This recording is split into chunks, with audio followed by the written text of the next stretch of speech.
How to restore your accounts on a new device using Authenticator app. Hi everyone, it's Sophia to assist you today. Without any delay, let's jump right in. First, go to Google Play Store and search Authenticator. Make sure you download Google Authenticator. After you download Google Authenticator, open the app.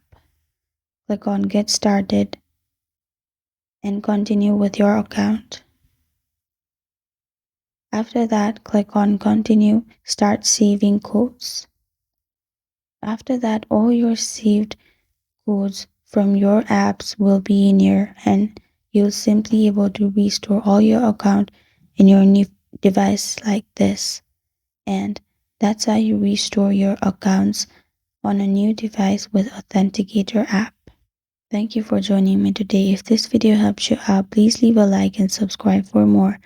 Got a question or want to suggest a topic? Comment below. I am Sophia signing off. Until next time.